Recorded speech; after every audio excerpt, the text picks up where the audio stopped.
Hello friends, देखिए हमने last lecture के अंदर नीट 2022 फिजिक्स पेपर पर स्टडी करी थी, जिसके अंदर हमने सेक्शन ए को फिनिश कर दिया था। आज हम लेक्चर के अंदर सेक्शन बी पर बात करेंगे। सेक्शन बी को स्टार्ट करने से पहले मैं आपको बता दूं कि सेक्शन ए और सेक्शन बी में डिफरेंस क्या है।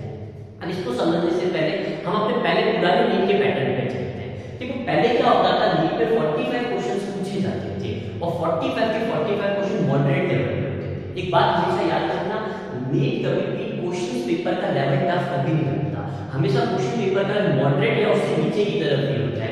कुल मिलाकर फाइनली बात है कि एनसीईआरटी लेवल पे पेपर को पूरा पूछा जाता है। ठीक है, पहले 45 क्वेश्चंस पूछे जाते थे, 45 के 45 क्वेश्चन मॉडरेट लेवल पे होते थे या फिर मॉडरेट लेवल से नीचे की तरफ होते थे।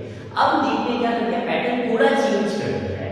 अब नीट ने पेपर को दो सेक्शन में डिवाइड कर दिया है। क्वेश्चन 45 ही है, ऐसा नहीं है कि क्वेश्चन को 45 से कुछ बढ़ाया गया है या 45 से कुछ कम किया गया है। अब इसको कैसे कंडक्ट किया जाता है मैं आपको बता देता हूँ। इसमें दो सेक्शंस होते हैं, सेक्शन ए और सेक्शन बी। सेक्शन ए में 35 क्वेश्चंस होते हैं। कितने? 35 क्वेश्चंस होते हैं। 35 में 35 क्वेश्चन मॉडरेट लेवल के होते हैं या उससे बिलो लेवल के होते हैं, जो पहले पुराने नीट एग्जाम्स के अंदर जो लेवल रहता था। ठीक है, कोई दिक्कत नहीं। और 35 के 35 क्वेश्चन कंपल्सरी होते हैं। कंपल्सरी सभी अटेम्प्ट करने पड़ते हैं। यदि कोई क्वेश्चन स्किप करते हैं या फिर उसमें रॉन्ग अटेम्प्ट करते हैं तो उसकी या तो नेगेटिव मार्क मीटर खुद की या फिर उसकी मार्क्स अपने को नहीं मिलते। ठीक है, तो सेक्शन ए में 35 क्वेश्चन होते हैं, 35 के 35 क्वेश्चन कंपल्सरी होते हैं। अब सेक्शन बी में होते हैं 15 क्वेश्चन। कितने क्वेश्चन? 15 क्वेश्चन। अब आप बोलोगे सर 35 और 15 तो 50 होता है। आपने अभी क्या कहा, 45 क्वेश्चन ही होते हैं अभी भी। हाँ, मैं अभी भी सही कह रहा हूँ, क्वेश्चन 45 ही होते हैं। सेक्शन बी में 15 क्वेश्चन होते हैं, तो 15 के 15 कंपल्सरी नहीं होते, उसमें आपको कोई 10 ही अटेम्प्ट करने पड़ते हैं। 5 क्वेश्चन आप स्किप कर सकते हो।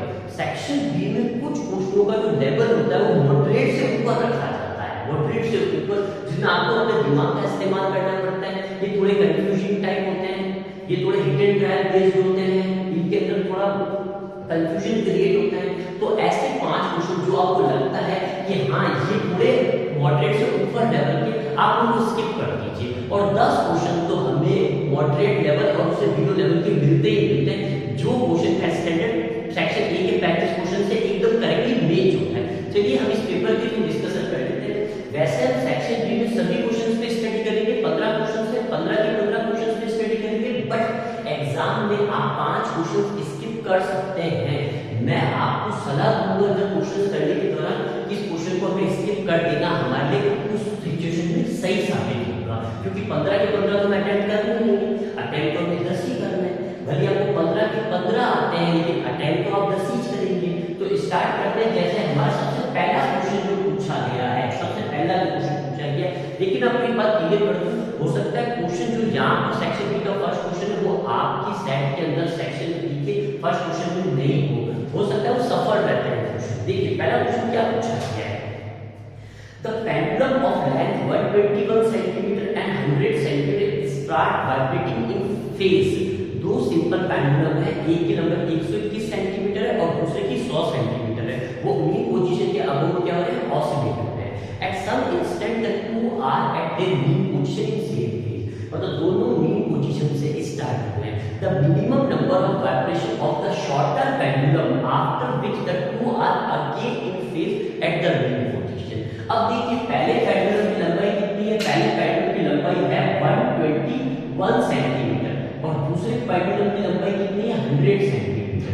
सिंपल पेंडुलम का जो टाइम पीरियड होता है उसकी लेंथ पे डिपेंड करता है। अब इसकी लंबाई 121 सेंटीमीटर है, इसकी लंबाई 100 सेंटीमीटर है, तो ऑब्वियसली दोनों एक ही टाइम पीरियड को तो फॉलो करेंगे नहीं, क्योंकि time period of simple pendulum का फॉर्मूला होता है T = 2 पाई √L/g। जिसकी लेंथ ज्यादा होगी उसका टाइम पीरियड ज्यादा होगा, सिंपल सी बात है। जैसे इस जगह से स्टार्ट हुए दोनों पेंडुलम, अब एक पेंडुलम तो थोड़ा ज्यादा वक्त लेगा जबकि दूसरा, देखो अब इसका एक चक्कर यहाँ पे कंप्लीट होगा जबकि अभी इतना आना बाकी है, सिंपल सी बात है। अब जिसकी लंबाई ज्यादा होगी उसको टाइम ज्यादा लगेगा। शॉर्टर पेंडुलम के कितने चक्कर के बाद ही वापस एक ही जगह पर होंगे, ये क्वेश्चन पूछा गया है। तो देखिए बहुत सिंपल है, तुम्हें अच्छी तरह पता है कि टाइम पीरियड जो होता है √L के डायरेक्टली प्रपोर्शनल होता है, √L के। तो √L के डायरेक्टली प्रपोर्शनल है तो T1 equal to under root of L1 upon L2। पहले की लेंथ है 121, तो 121 का रूट निकलता है 11 और दूसरे के 100, तो 100 का रूट कितना निकलता है 10, यानी T1 upon T2 is equal to 11 upon 10। तो इसका मतलब क्या हुआ, इसका मतलब क्या हुआ, यदि पहला पेंडुलम अपना एक चक्कर 11 सेकंड में कंप्लीट करता है तो दूसरा पेंडुलम अपना एक चक्कर 10 सेकंड में ही कंप्लीट कर लेगा। यानी हर चक्कर के बाद आप शॉर्टर पेंडुलम की बात कर रहा है, किसकी बात कर रहा है, शॉर्टर पेंडुलम, जिसकी 10 सेकंड की बात की जा रही है। यानी शॉर्टर पेंडुलम और लॉन्गर पेंडुलम के बीच में 1 सेकंड का टाइम डिफरेंस रहेगा। सिंपल सी बात है, हर ऑसिलेशन के बाद 1 सेकंड का टाइम जनरेट, 1 सेकंड का गैप जनरेट होता रहेगा, होता रहेगा, होता रहेगा।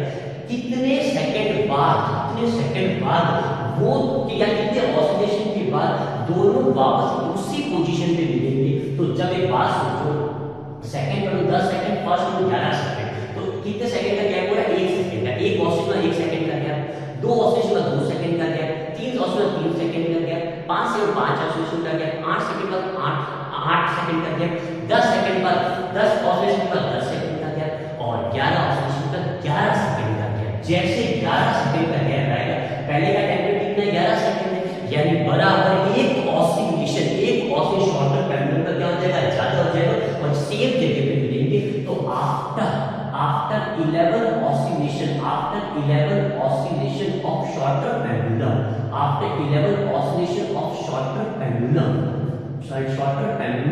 they again in same phase, दोनों मीन पोजीशन पे आकर एक बार फिर मिल जाएंगे। यानी हर 11 चक्कर के बाद ये एक ही जगह पर खड़े होंगे। देखिए पहला सवाल था, हाँ ये आपको लगता है कि पहला सवाल कंफ्यूजिंग है या फिर जजमेंट करना हमारे टफ पड़ेगा, तो आप इसको स्किप कर सकते हैं। मैं पहले क्वेश्चन को स्किप के अंदर में डाल सकता हूँ, क्योंकि मुझे इस पूरे पेपर के अंदर 3 ही ऐसे क्वेश्चन लग रहे हैं जिनका लेवल मॉडरेट से थोड़ा सा ऊपर है, जबकि मैं तो 5 स्किप कर सकता हूँ। तो पहले क्वेश्चन को आप चाहे तो स्किप कर सकते हैं, मुझे कोई ऑब्जेक्शन नहीं। दूसरा क्वेश्चन फॉर्मूला बेस्ड, एकदम फॉर्मूला बेस्ड सवाल, लेकिन वही वाली बात है, या आपको लगता है कि नहीं सर ये फॉर्मूला मैं वहां जज कर पाऊं नहीं कर पाऊं, तो मैं आपको इस तरह दूंगा, इसको भी स्किप कर दूं, कोई दिक्कत वाली बात नहीं, क्योंकि 10 सवाल इतने आसान है सेक्शन के अंदर जिनको देखते ही डायरेक्ट किया जा सकता है। तो आप इसको भी स्किप कर सकते हो, मैं ये नहीं कहूंगा ये टफ के अंदर आता है, पर आप स्किप कर सकते हो। The volume occupied by the molecules contained in 4.5 kg of water, अच्छा मास कितना देखो 4.5 kg, मतलब 4500 ग्राम वाटर की बात कर रहा है। किसकी बात कर रहा है, वाटर की बात कर रहा है। At STP, if the intermolecular forces vanish away is, मतलब 4500 ग्राम पानी कितना वॉल्यूम ऑक्यूपाई करेगा एसटीपी पर। सबको पता है पीपीसी का क्या होता है, NRT standard temperature and pressure. STP standard temperature pressure पर प्रेशर कितना होता है 1 atm होता है, तो 1013 into 10 की पावर 5 न्यूटन पर मीटर स्क्वायर, ठीक है ना, 1 atm 1013 into 10 की पावर 5। वॉल्यूम आपसे पूछा गया है, नंबर ऑफ मोल्स क्या होता है, मास अपॉन मोलर मास, मास आपको कितना दिया 4500 और मोलर मास कितना होता है 18, H2O का मोलर मास कितना है 18, R गैस कांस्टेंट 8.314 8.3 लीजिए, और temperature STP standard temperature pressure सबको पता है, प्रेशर 1 atm और टेम्परेचर 27 डिग्री सेल्सियस, मतलब 300 केल्विन। आप आराम से इसको सॉल्व कर लीजिए, आपका वॉल्यूम आ जाएगा 5.66 मीटर क्यूब, क्या आएगा 5.66 मीटर क्यूब। ए ऑप्शन आपका करेक्टली क्या हो जाएगा, ठीक हो जाएगा। इसको आराम से सॉल्व कर लीजिए। जब लगता है कि सर मैं इतना जजमेंट नहीं कर पाऊंगा कि प्रेशर 1 atm होता है, मुझे नहीं पता एसटीपी प्रेशर 1 atm होता है, एसटीपी टेम्परेचर 27 डिग्री सेल्सियस होता है, आर गैस कांस्टेंट है मुझे वैल्यू नहीं पता, नंबर ऑफ मोल्स कैसे कैलकुलेट किया जाता है मेरे को नहीं पता, आप इस को स्किप कर सकते हैं, मुझे कोई ऑब्जेक्शन नहीं होगा। कंटिन्यू दोनों सवाल मुझे स्किप करके कोई दिक्कत नहीं, अभी जंग बाकी है। अब मैं 3 क्वेश्चन और स्किप कर सकता हूँ, फिर हम अपने तीसरे क्वेश्चन की तरफ चलते हैं। आ गए आसान क्वेश्चनों का दौर, आ गया।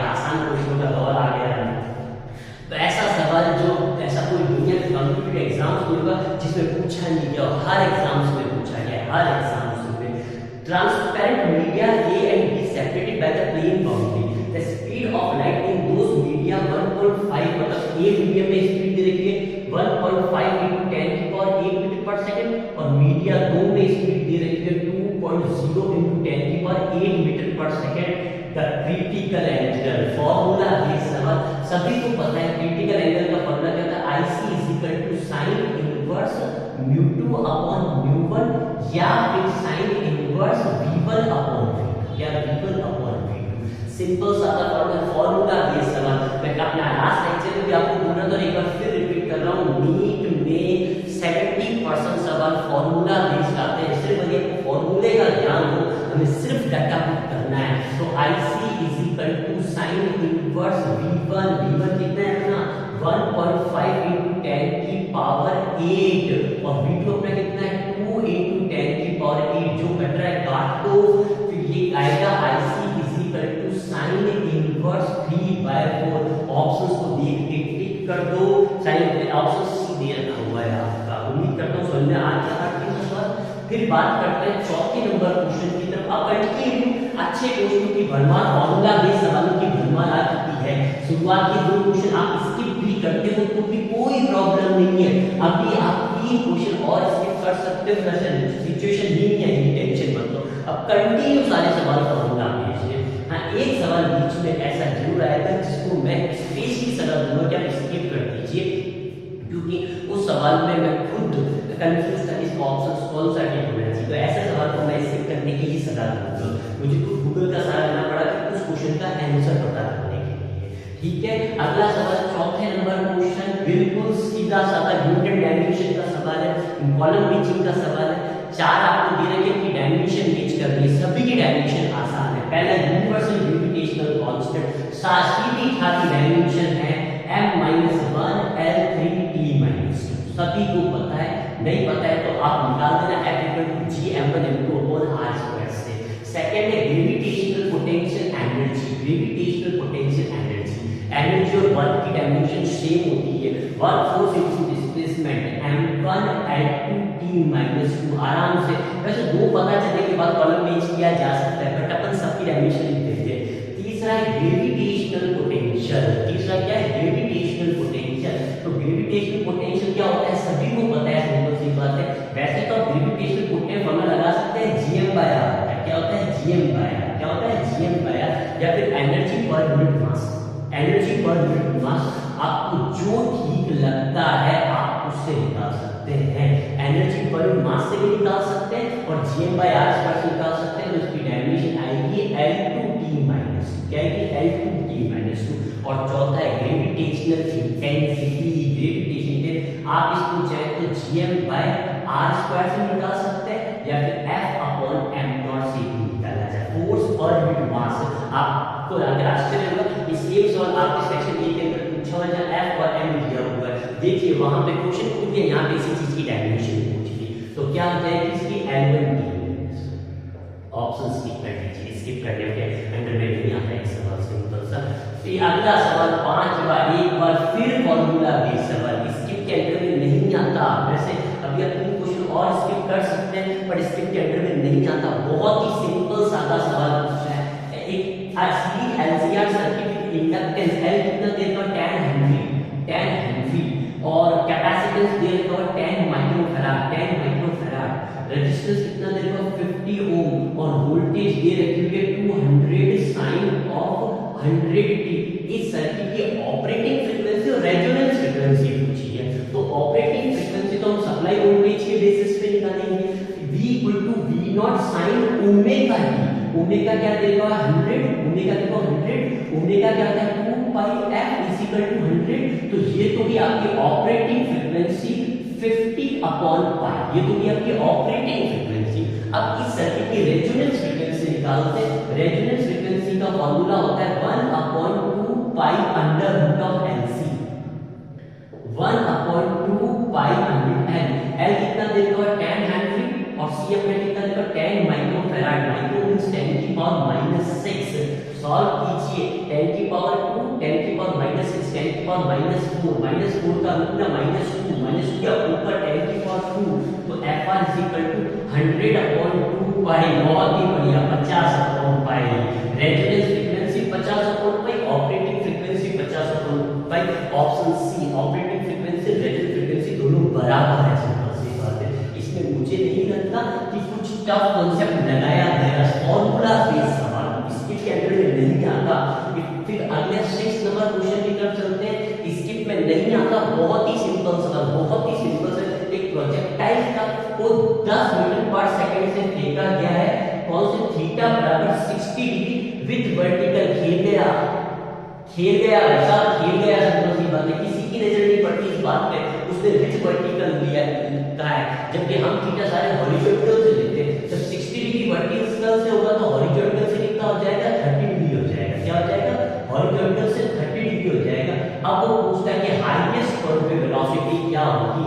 सभी को पता है यदि प्रोजेक्टाइल को u वेलोसिटी से फेंका जाए तो हाईएस्ट पॉइंट पर उसकी जो वेलोसिटी होती है u cos थीटा रह जाती है और वर्टिकल कंपोनेंट क्या हो जाता है, 0 हो जाता है। क्या होता है, 0 हो जाता है। तो हॉरिजॉन्टल कंपोनेंट ही रह जाता है u cos theta.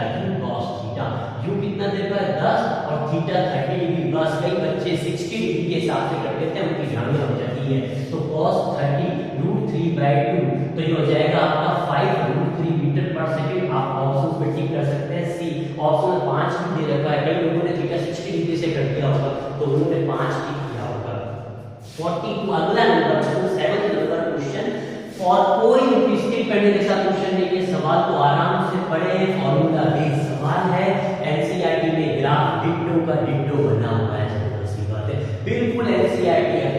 Long infinite straight wire, एक लॉन्ग इनफाइनाइट स्ट्रेट वायर है जिसकी रेडियस कितनी है, कैपिटल आर है। कितनी है, कैपिटल आर है। उसमें कितना करंट फ्लो कर रहा है, आई करंट फ्लो कर रहा है। कितना करंट फ्लो कर रहा है, आई करंट फ्लो कर रहा है। तो इंटेंसिटी ऑफ मैग्नेटिक फील्ड का सभी को ज्ञान होगा एनसीईआरटी अप्रोच से। आउटसाइड में तो होता है mu naught I upon 2/d, जहां छोटोरिया d greater than capital R. Surface पे होता है d surface is equal to mu naught I upon 2/d, जहां पे d r के बराबर होता है। और इनसाइड में होता है म्यू नॉट आई d upon 2 capital R square, जहां d r से छोटा होता है। तो वेरिएशन के बारे में बात करें तो मैग्नेटिक फील्ड का डिस्टेंस के साथ ग्राफ कैसा आता है, ये d बराबर 0, ये d बराबर r और ये d greater then r। Inside में dt के डायरेक्शन पर पूछना है, सही है। जैसे d की r की वैल्यू r से r कैंसिल, कौन सा रिजल्ट आ गया, सरफेस का रिजल्ट आ गया। म्यू टाइप पर 2/d dr के बराबर है और आउटसाइड में भी d के इनवर्स प्रोपोर्शनल होता है। तो सेंटर से सरफेस की तरफ बढ़ेगा और सरफेस का घटना स्टार्ट हो जाएगा। एनसीईआरटी का सवाल है, एनसीईआरटी में ग्राफ भी दे रखा हुआ है और ये रिजल्ट भी दिए हुए। तो आंसर होगा आपका d the linearly increases function of distance r up to boundary of the wire and then decreasing 1 with 1 upon r, 1 upon जिसमें d से रिप्रेजेंट किया है। कंफ्यूजन ना हो। 42 का आंसर है d। तो ये स्किप कैटेगरी में नहीं आता, मैं आपको बता दूं, सिंपल सी बात है। अभी मैं 2 ही सवाल की स्किप की है। 43 नंबर क्वेश्चन, वैसे सॉरी अपना बिल्कुल 8 नंबर क्वेश्चन हो जाएगा, सर 7 नंबर पर कर चुके, 8 नंबर पे आ जाएगा। वैसे हमारे पास अभी 3 क्वेश्चन स्किप के लिए हैं। मेरे को तो ये क्वेश्चन स्किप के अंदर में दिखता नहीं है, फिर भी आप चाहें तो इसको स्किप कर सकते हैं। मैं आपको रीजन के साथ करना चाहूंगा। ये सवाल है एसर्शन और रीजन का, और फिजिक्स के अंदर सभी स्टूडेंट को पता है सबसे कंफ्यूजिंग जो सेक्शन होता है वो एसर्शन और रीजन होता है। ये जज करना बहुत मुश्किल पड़ता है कि एसर्शन राइट है, रीजन राइट है, एसर्शन रॉन्ग है, रीजन रॉन्ग है। चलो जज कर लिया कि एसर्शन भी राइट है, रीजन भी राइट है। तो ये जज करना बहुत ज्यादा टफ पड़ जाता है, क्या रीजन एसर्शन का एक्सप्लेनेशन है या नहीं है। तो आपको लगता है कि स्किप करना चाहिए तो आप इसको स्किप में डाल सकते हो। तीसरा स्किप के अंदर डाल रहा हूं मैं सोचूं, बाकी इसका सॉल्यूशन बता देता हूं मैं। मुझे इसमें इसके जैसा कुछ लगा नहीं, क्योंकि एसर्शन रीजन कई आसान भी आते हैं। Assertion here the stretching of a spring is determined the shear modulus of material of the spring। एकदम सही बात है। आपने फॉर्मूला नहीं पढ़ा सिंपल इलास्टिसिटी के अंदर, delta L equal to Fl upon Ay। F is the force, L is the length, A is the surface area और Y is the Young's modulus। shear modulus तो shear modulus आ जाएगा, एकदम सही बात है। the stretching of the delta stretching हो जाएगी, तो किसके बेस पे निकाला है, Young's modulus के बेस पे निकाला है कि नहीं निकाला है। तो ये कह रहा है कि shear modulus के बेस पे स्ट्रेचिंग और किस पे निकाला जाता है, एकदम सही बात है। रीजन खोटा a coil spring of copper is a more tensile strength than a steel spring of same dimension. See, अंधे को भी पता होता है सबसे ज्यादा टेंसाइल स्ट्रेंथ स्टील की होती है, यंग मॉड्यूल्स में सबसे ज्यादा स्टील की होती है, कॉपर की नहीं होती। तो रीजन गलत है, रीजन क्या है, गलत है। तो एसएमएस राइट है, रीजन रॉन्ग है। सिंपल सी बात है। आपको लगता है कि आप कॉन्फिडेंट हो तो आप हो डाउन स्किप मत कीजिए। और मैं स्किप में डालने को तैयार हूं, क्योंकि 5 स्किप में डालने, मैं 3 स्किप में डालने को तैयार हूं। अभी भी 2 क्वेश्चन बच्चे हैं मेरे पास स्किप में डालने के लिए। 44 क्वेश्चन मतलब यहाँ पे नंबर 9 नंबर क्वेश्चन। देखिए 9 नंबर क्वेश्चन है बहुत आसान। जो अगला क्वेश्चन है डेट का सवाल है। जाहिर सी बात है डेट का सवाल आए और टफ हो, ऐसा हो सकता है क्या? सोच के देखो, नहीं हो सकता ना। तो जाहिर सी बात है स्किप में डालना। यदि आपके पास टाइम है तब तो आप इसको स्किप में मत डालना, और आपको लगता है कि टाइम नहीं है मेरे पास तो उसको स्किप में डाल दो, क्योंकि हिट एंड ट्रायल किसके होगा, किसके लिए होगा? हिट एंड ट्रायल के बेस पे होगा। आपको हिट एंड ट्रायल करने पड़ेंगे। सिंपल सी बात है। अब आपके सामने एक बुलेट या आपको डायग्राम नहीं रखा हुआ है, ये रहा आपका डायग्राम।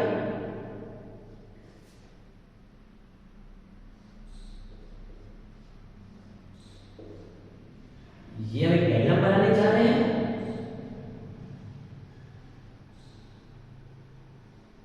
हाँ, ये आपके सामने देखो, और आपसे ये पूछा है कि इसकी ट्रुथ टेबल क्या होगी। ट्रुथ टेबल, वैसे ट्रुथ टेबल आप शुरुआत के बेस पे जज कर सकते हैं। ठीक है, अपन 0 से स्टार्ट करते हैं, क्योंकि मैंने कहा हिट एंड ट्रायल बेस्ड सवाल है, तो मेरे हिसाब से वक्त की कमी है तब तो आप इसको स्किप कर दीजिए, और वक्त की कमी नहीं है तो आप इसको सॉल्व कीजिए, कोई दिक्कत नहीं। चलो 0 से स्टार्ट करते हैं। यहाँ आएगा 0, इन दो की बात करते हैं, यहाँ 0 और यहाँ पे 0। ठीक है, ये 0 का यहाँ पे क्या हो जाएगा 1, 0 का 1 और यहाँ पे 0 0 में 0 लेके यहाँ पे नॉट गेट लगा तो क्या हो जाएगा 1 1 0 में 0, यहाँ पे कुछ भी नहीं लगा, नॉट गेट लगा हुआ है, नॉट गेट 1 0 0 0 का हो जाएगा 1 1 1 का यहाँ पे हो जाएगा 1, तो आउटपुट क्या आएगा? तो पूरा 0 0 में आया 1। ए ऑप्शन नहीं हो सकता क्योंकि 0 0 में 0 दे रखा हुआ है, बी ऑप्शन भी नहीं हो सकता 0 0 में 0 दे रखा हुआ है, सी में भी 0 0 में 1 दे रखा हुआ है, और डी में भी 0 0 में 1 दे रखा हुआ है। तो चलिए अब इसके आगे 0 1 में दोनों में 0 दे रखा हुआ है, 1 0 में यहाँ 1 0 चेक कर लीजिए। अब अगला 1 0 चेक कर लीजिए, 1 0 चेक कर लीजिए। तो 1 का यहाँ पर आएगा 1, यहाँ पर आएगा 1 का 1 0, कोई दिक्कत नहीं। 0 यहाँ 1 1 का क्या हो जाएगा 0, ये नॉट गेट से पास हो रहा है। 1 0 में होगा 0 0 0 में 0, और 1 0 में होगा 1 0 0 0 का सॉरी 1 हो जाएगा क्योंकि नॉट गेट लगा हुआ है। 1 0 एंड गेट में 0 और उल्टा हो जाएगा 1, 0 में 0 0 का आ जाएगा 1 1 1 में आएगा 1, तो इसका आउटपुट आएगा 1 में। तो 1 0 में 1 करेक्ट आंसर डी हो जाएगा आपका, क्या हो जाएगा? डी हो जाएगा। हिट एंड ट्रायल, क्या हिट एंड ट्रायल। वक्त है तो स्किप, वक्त है तो स्किप मत कीजिए, तो स्किप कर दीजिए, कोई दिक्कत वाली बात नहीं। अब अपने अगले सवाल की तरफ बढ़ते हैं। अब कंटिन्यू सवाल फॉर्मूला बेस से एक सवाल आएगा जिसको मैं स्ट्रिक्टली स्किप करने की सलाह दूंगा, वो अभी नहीं आएगा। अगला क्वेश्चन इसमें नंबर 45 पे शायद अपनी 9 10 नंबर पे होगी मेरे हिसाब से, 10 नंबर पे। A nucleus of mass number 189 splits and mass number of 125 and 64. Find the ratio of their radius. सभी को पता है कि न्यूक्लियस की रेडियस होती है वो एटॉमिक मास नंबर की क्यूब रूट के डायरेक्टली प्रोपोर्शनल होती है। r1 r2 125 का क्यूब 5 और 64 का 4। डाटा पूछते ऐसे दिए जिनके क्यूब रूट आराम से निकलते हैं 5:4। फिर 46 नंबर क्वेश्चन स्ट्रिक्टली सलाह, मैं एक स्पेशली आपको सलाह दूंगा कि आप इस क्वेश्चन को स्किप कर दीजिए, क्योंकि इस क्वेश्चन में जजमेंट करना मेरे लिए बहुत ज्यादा टफ है। अब मुझे नहीं पता ये आपके लिए टफ होगा या नहीं होगा, लेकिन मेरे लिए जज करना बहुत ज्यादा टफ है। व्हीट स्टोन ब्रिज का सवाल है जिसमें 4 रेजिस्टेंस दे रखे हैं, पहला रेजिस्टेंस P, दूसरा दे रखा हुआ है X, ये दे रखा हुआ है Q, और ये दे रखा हुआ है Y जो वेरिएबल है। A weak stone bridge is used to determine the value of X of unknown resistance by adjusting a variable resistance Y for the most precious measurement of X resistance P and Q। तो मुझे relation पता है P upon X is equal to Q upon Y। Measure X का करना है, X का P upon Q into Y। तो X के मेजरमेंट के लिए प्रिसिशन मेथड P और Q के बारे में आपका क्या कहना है? देखो ये जज करना मुझे टफ है, इसका आंसर देकर should be approximate equal and a ratio. किस बेस पर है ये जज करना मेरे टफ है, तो मैं आप स्पेस में सलाह दूंगा कि इस क्वेश्चन को स्किप करना बेस्ट रहेगा इस क्वेश्चन को, क्योंकि हमारे 5 स्किप के चांस रहते हैं। आप इस क्वेश्चन को स्किप करेंगे तो ज्यादा बेस्ट रहेगा, क्योंकि आपके लिए जज करना कहीं ना कहीं टफ पड़ेगा, बहुत ज्यादा टफ पड़ेगा। हम अगले सवाल की तरफ बढ़ते हैं। 47 नंबर क्वेश्चन, बहुत ही आसान सवाल, सिग्निफिकेंट फिगर का सवाल। सिग्निफिकेंट फिगर तो आप केमिस्ट्री में भी पढ़ते हैं, फिजिक्स में भी पढ़ते हैं। एरिया दे रखा हुआ है 55.3 मीटर स्क्वायर। एरिया ऑफ 55 को सॉरी मतलब the area of rectangle of land 55.3 metre and breadth there is 25 metre. तो rounding off the value the correct significant digit के इसका एरिया क्या होगा? एरिया क्या होता है? लेंथ इनटू ब्रेड्थ होता है, लेंथ इनटू ब्रेड्थ। तो लेंथ कितना है? 55.3 इनटू ब्रेड्थ कितना है? तो इसको rounding off the value the correct significant digit कहते हैं। सिग्निफिकेंट फिगर और राउंडिंग ऑफ के कुछ रूल्स होते हैं, बस वो रूल्स भी आपको पता है तो इसको सॉल्व करना आपके लिए बहुत आसान है।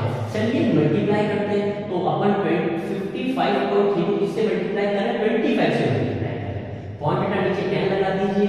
अब मैं तो 553 को 25 से मल्टीप्लाई करने जा रहा हूं। 5 की 15, 1 बचन 25, 26 हासिल की 2 25 25 2 27, 3 6 5 2 10, 5 2 10 11, 5 6 6 12, 1 8 2 1 3 1। ये आ रहा है डिवाइड बाय 10, तो एरिया आ रहा है 1382.5 मीटर स्क्वायर। अब आप सोच रहे हैं या टिक कर दो डी ऑप्शन, बस 1382.5 नहीं है, इतना बेवकूफ है तुमसे लेंथ इनटू ब्रेड्थ करवाएगा।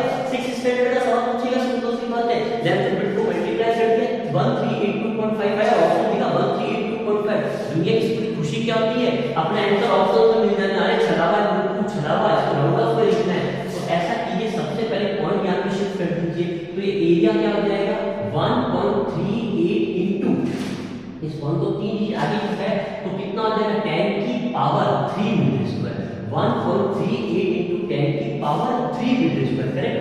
अब आगे क्या करते हैं? राउंडिंग ऑफ के क्या उसूल होते हैं? यदि कोई 0.35 से ऊपर की तरफ होती है, 0.36, 0.37, 0.38, 0.39, तो आप इसको 0.4 लिख सकते हैं। राउंड ऑफ के रूल होते हैं यहाँ पर। ये 0.26 और 0.3 लिखिए आपको। और ये 0.5 से नीचे है 0.24, तो उसको 0.2 लिखा जाएगा। 0.5 से नीचे है तो 0 वाली वैल्यू पे जाएंगे, और 0.5 से ऊपर तो 1 वाली वैल्यू पे जाएंगे। सिंपल सी बात है। 36.6 तो उसको 37 लिखा जाएगा। 36.4 तो उसको 36 लिखा जाएगा। राउंड ऑफ के रूल होते हैं। तो 1.38 देखो 0.38 मतलब 0.35 से ज्यादा है तो इसका 0.4 पे चलिए। तो 1.4 into 10 की पावर 3, पॉइंट का 10 बेटा ये 40 into 10 की पावर 2 मीटर स्क्वायर इसका करेक्ट आंसर। तो आप आंसर क्या टिक होगा? ए। यदि आपको राउंड ऑफ के रूल पता है तो आप इस सवाल को आराम से कर सकते हैं। सेम सवाल आईआईटी मेन में भी पूछा गया है। अब आईआईटी मेन के प्रीवियस ईयर के क्वेश्चन देखेंगे तो आपको सेम सवाल आईआईटी मेन में भी देखने को मिलेगा। सिंपल सवाल था, ऐसा कुछ नहीं था। रूल्स नहीं पता है तो टफ सवाल है, और रूल्स पता है तो ये आसान सवाल है। यूं आपके लिए स्किप तो और ऑप्शन है तो स्किप में डाल सकते हो, बाकी मेरी तरफ से इसको स्किप में नहीं कंसीडर किया जाए। 4 क्वेश्चन स्किप कर चुके हैं, वैसे नहीं कभी कर सकते तो आप मन में आप कर सकते हो। 48 सीधा साधा a big circular pulse of 1000 turns. एक बार फिर मैं अपनी बात को रिपीट करूंगा। हीट में 70 से 80% फॉर्मूला दे सकते हैं। आप देखिए सारा डाटा ऐसे दे रखा है, फॉर्मूला अप्लाई करते हैं, खत्म। रेडियस दे रखी है इसकी 10 मीटर, और रोटेटिंग 2 रेडियन पर सेकंड, 2 रेडियन पर सेकंड रोटेट हो रही है।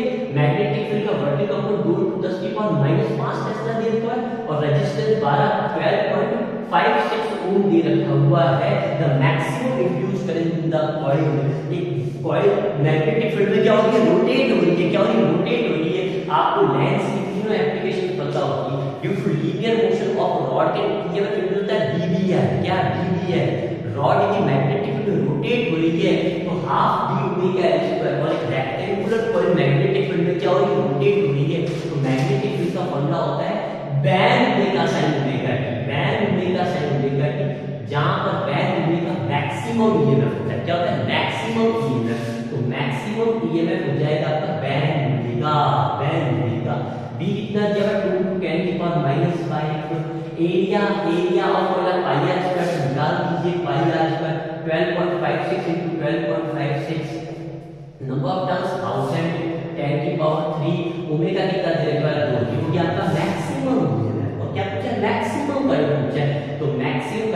जाएगा maximum EMF upon resistance I equal to V by R। Resistance कितना दे रहा है 12 ओके सॉरी रेडियस आपकी 10 मीटर 10 मीटर तो 10 into क्या 10 into 10 और अपॉन रेजिस्टेंस कितना 12.5 कितना समझदार है पाई से 12.5 से एग्जैक्ट करते हैं पाई को 3.1 तो ये कटेगा एग्जैक्ट 4 बार कितना कटेगा 4 बार ये 2 दूनी 4 का 8 10 की पावर 3 10 की पावर 4 10 की पावर 8 एक एम्पीयर कितना एक एम्पीयर क्या स्टेप करने जैसा है इसके अंदर पांचवा अगला सवाल 50 डायरेक्ट सवाल डायपोल की एक्सिस पर इंटेंसिटी ऑफ इलेक्ट्रिक कैसे डिफाइन करती है सभी को पता है कि एक्सिस पर intensity of electricity 2 kp by r क्या होती है 2 kp by r और इक्वेटोरियल पे क्या होती है kp by r तो इलेक्ट्रिक फील्ड r की इनवर्सली प्रोपोर्शनल होता है option C electric field inversely proportional two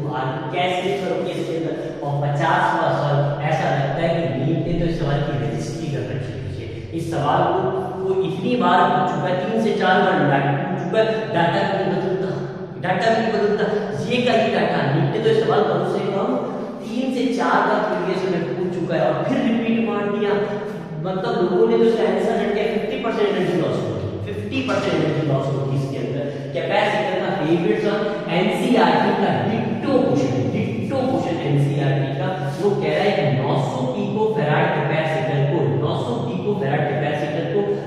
volt की बैटरी से चार्ज किया चार्ज करने के बाद इस कैपेसिटर को दूसरे अनचार्ज कैपेसिटर से क्या कर दिया कनेक्ट कर दिया the electrostatic energy of system देखो मेरी बात सुनो डाटा तो चेक करो 900 अनचार्ज सेम ये का ये सवाल एनसीईआरटी सॉलिड एग्जांपल में भी लिखा हुआ है और डिट्टो सिर्फ डाटा को चेंज करके ये का ये सवाल को अनसॉल्व प्रॉब्लम में दे रखा है बिल्कुल इसका आंसर तक तैयार हो चुका है इसमें 50% एनर्जी लॉस होगी 50% एनर्जी लॉस होगी तो पहले यू इनिशियल निकाल दो यू इनिशियल हाफ सी कितना है 900 × 10 की पावर -12 और सप्लाई वोल्टेज कितनी है 100 × 100 और सेकंड वाला तो अनचार्ज है दिक्कत ही नहीं है तो क्या आएगा 4.5 × 2 2 4 2 6 10 की पावर -6 इतनी तो पहले स्टोर थी अब जब दोनों को आपस में कनेक्ट करेंगे तो एनर्जी लॉस होगी 50% एनर्जी लॉस होगी 50% लॉस होगी लॉस होने निकाल दो half C1 C2 upon C1 + C2 * V1 + V2 का होल स्क्वायर डाटा पुट कर लो 50% एनर्जी लॉस होगी दो आइडेंटिकल कैपेसिटर एक 100 वोल्ट से चार्ज है दूसरा अनचार्ज है 100 तो 200 300 400 कुछ भी हो 50% लॉस होगी तो 2.25 × 10 की पावर -6 लॉस हो जाएगी बचेगी 2.25 × 10 की पावर -6 तो हमने कितने क्वेश्चन स्किप किए 4 क्वेश्चन स्किप किए जिसमें स्किप करना ऐसा एक ही तय है। इफ आपको वीडियो पसंद आता है तो लाइक एंड सब्सक्राइब करना ना भूलें। हम अगले वीडियो